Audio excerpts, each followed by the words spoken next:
বেলা এবং জলি একটা গামছা পেঁচায়, গাড়িতে যে গামছা ছিল তার বাবার গলায় গামছা পেঁচায়, এই পাশে বেলা ওই পাশে জলি টান দিয়ে। এটি আসলে একটি লোমহর্ষক এবং ন্যাক্কারজনক ঘটনা।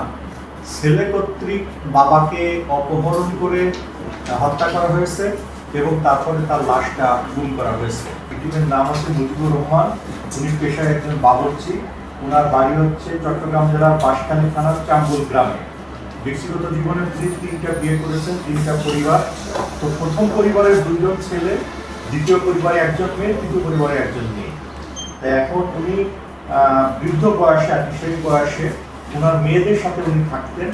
এই মেয়েদের সাথে থাকতে যে ওনার কিছু সয় সম্পত্তি ছিল, সেই সয় সম্পত্তিগুলো উনি বিক্রয় করে মেয়েদের পিছনে ব্যয় করেছেন। এটা একটা পর্যায়ে এসে ছিল, তারা এটাতে নাকশ হয় যে সব সম্পত্তি বিক্রি করে তো মেয়েদেরকে দিয়ে দিচ্ছে। তখন এই ছেলেরা তাকে হত্যা করার একটি পরিকল্পনা করে। হত্যা করার পরিকল্পনা কিভাবে বাস্তবায়ন করা যাবে, তো এটা বাস্তবায়ন করতে যে প্রথম পক্ষের যে ছেলে, তার নাম হচ্ছে বেলাল হোসেন, একে আমরা গ্রেফতার করেছি।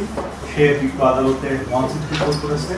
তো এখানে এই বেলালের একটা মহিলা ছিল পরিচিত, সেই মহিলাকে সে হানি ট্রাপের কাজে ব্যবহার করছে। তার বাবার কাছে তার মোবাইলে কথা বলার জন্য তাকে নিয়োগ করে।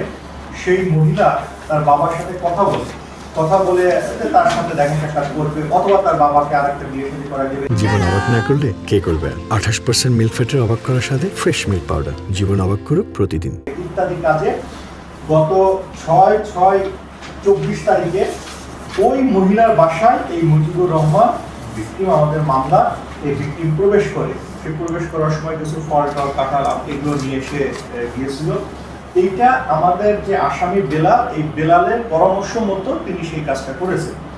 ওই বাসায় যখন ভিকটিম মুজিবুর রহমান যায়, তখন এই বেলাল তার আর একজন সহযোগী, তার বড় ভাইরা আব্দুল জলিল, তার সাথে পরামর্শ করে সেই বাসায় তখন সে যায়। যাওয়ার সময় সে কিন্তু ঘুমের ওষুধ নিয়ে যায়। এইটা ওই মহিলার কাছে আগে বলা ছিল। বাসায় যাওয়ার পর ভিকটিম মুজিবুর রহমানকে ওই মহিলা যখন আপ্যায়ন করে, তখন ওর শরবতের সাথে সে ঘুমের ওষুধটা দিয়ে দেয়।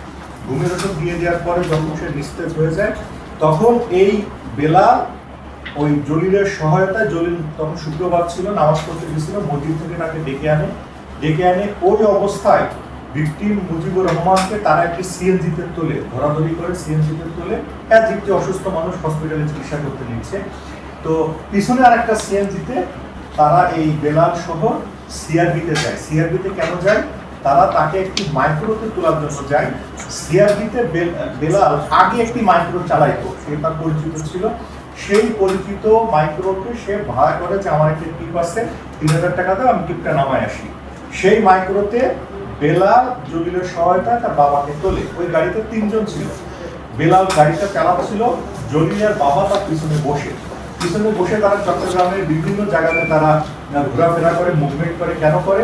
তারা হত্যাকাণ্ডের জন্য একটি উপযুক্ত জায়গা খুঁজতেছিল, যেখানে তারা হত্যা করে লাশটাকে ফেলতে পারে। তো এটা করতে করতে এরপরে সন্ধ্যা হয়ে যায়। তারা ওই বাসা থেকে বেরোচ্ছে ধরেন 2টা বা 3টার দিকে, বেরোয় চট্টগ্রাম শহর ঘুরে দিকে। তখন এই যে সাগরিকা রোডে, ওই জায়গাটার নাম কি? আউটার লিংক রোড, ওই থানার মধ্যে পড়ছে। ওইখানে সন্ধ্যা তখন হয়ে গেছে 7টা বা 8টা।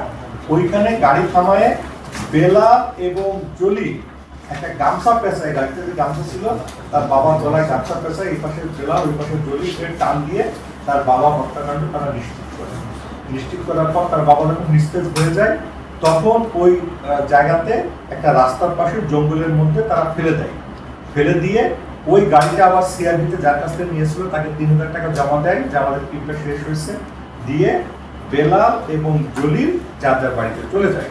এটা হচ্ছে 7 তারিখ রাতের ঘটনা। ও আবার একদিন পরে আবার এসে দেখে যে এখানে যে বাবাকে ফেলে গেলাম, সে লাশটা আসলে কি নাই, দেখে যে নাই। একদিন পরে এসে 8 তারিখ 9 তারিখে এসে দেখে নাই। তো এটা যখন হয়, তখন ওই যে মেয়ের কাছে বাবা থাকতো, সেই মেয়ে তখন চিন্তা করে যে আমার বাবা ছিল, গেল কই, এটাই সে শুনে কোতোয়ালি থানায় সে একটা জিডি করে, 925 নম্বর জিডি, একটা জিডি করে। এর কয়েকদিন পরে যে আমার বাবা নিখোঁজ হয়েছে, ওটা ছিল নিখোঁজ জিডি। সেই নিখোঁজ জিডির তদন্ত করতে যেয়ে কিছু তারা উদ্ঘাটন পায়। পরবর্তী পর্যায়ে তারা একটি সিআর মামলা করে। সেই সিআর মামলাটা আমাদের কাছে আসে তদন্তের জন্য।